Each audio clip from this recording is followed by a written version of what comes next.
I've been doing ring training for about 6 months now, and the complete U-turn from doing powerlifting, I took a year off and I wanted to try something different. And I've always had an admiration for gymnastics and gymnasts. You know, I only watch the Olympics, but the high bar, the uneven bar, the rings, all of that has always been fascinating for me. And I never thought that I could actually do that. And to be honest, I never will be able to do half the stuff that they do. But why I wanted to try it was I wanted to learn new skills. I wanted to use my body to get stronger within itself. Doing rings and calisthenics has really helped that. When I was doing powerlifting, I was always chasing the numbers. If I was at a 200 deadlift, I wanted to get to a 220 deadlift, and then I wanted to get to a 230 deadlift, and I wanted to get to a 240 deadlift, and I wanted to get to a 250 deadlift, and it was always linear, and it was always, I wanted to get to lift more weight. With calisthenics, it's completely different now. I'm more focused on body control, time under tension, isometric holds, different fun exercises that I've never done before, and it's been not life-changing, but it has changed my perspective on training. A lot of people have told me as well, like on Instagram stories, that I've never looked better, and it's been like the best I've ever looked, which is odd when I hardly do any barbell work anymore. I still do some barbell work, I still bench press, front squats, and I haven't deadlifted. So I have still been doing some barbell work and some dumbbell work, but mostly it's on the rings or it's on the bar. I think the main reason why people stay away from rings is because it's really fucking hard, like really hard.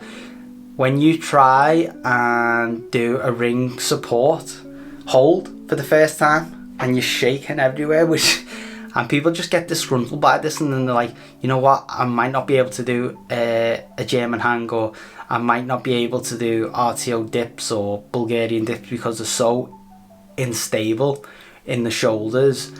And because powerlifting is you're in a fixed position, say bench press, you're in a fixed position, but when it comes to like ring training, you're not. So it's really important to like learn the basics of calisthenics and ring training, and you do that by just practicing and doing it.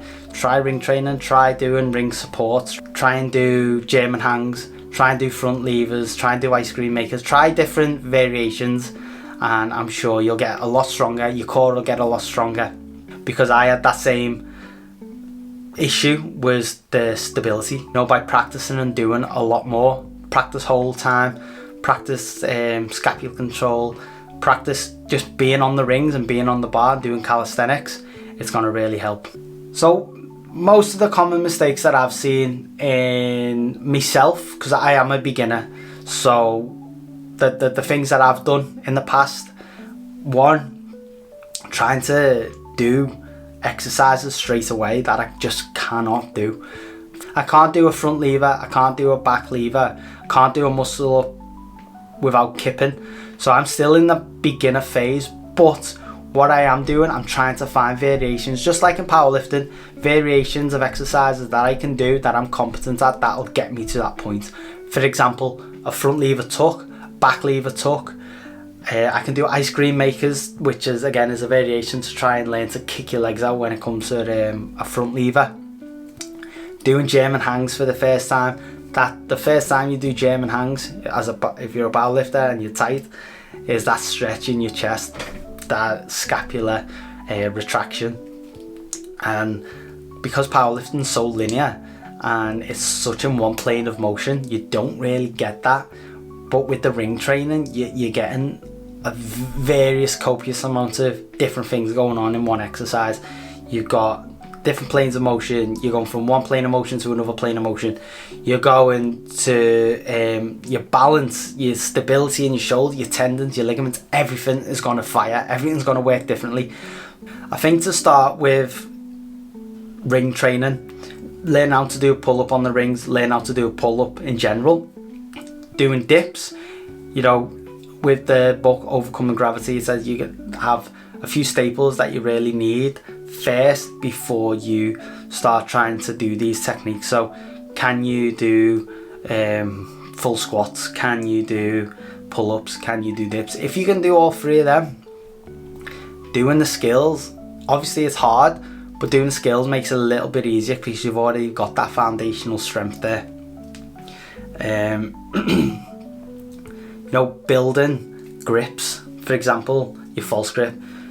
Your false grip on rings is really important. I've done like false grip pull-ups, false grip rows, and the first time that I did it, the pain that I'd get here, the stretch that I'd get, and the pump that I'd get from my forearms would be absolutely ridiculous. So learning how to, you know, do a false grip is going to be really important.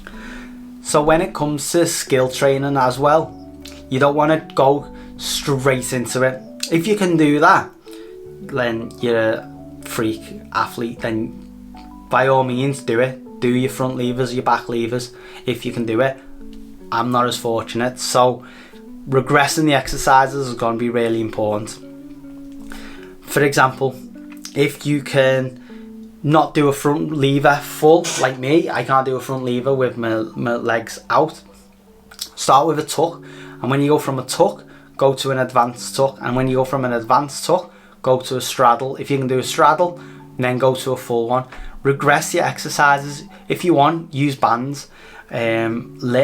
Get stronger in your false grip, get stronger in the positions, hold for longer time. So for example, if you can do a front lever tuck for 5 seconds, then build it up to 10 seconds, build it up to 15 if you can, and then once you hit that 15-second mark, you know, try and do the straddle, not the straddle, try and do the advanced tuck. And when you go to the advanced tuck, again, build up, and then go to a straddle, build up. And it comes to going from, say, an advanced tuck to a straddle. I'm struggling to get from a tuck to an advanced tuck, and I'm only moving my legs like that much.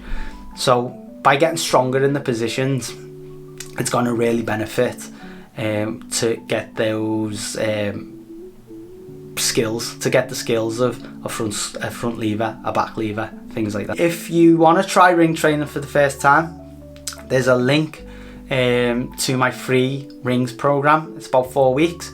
You can go for as long as you want, and that's how you're going to get stronger, is by doing the movements, being patient, and just sticking to it.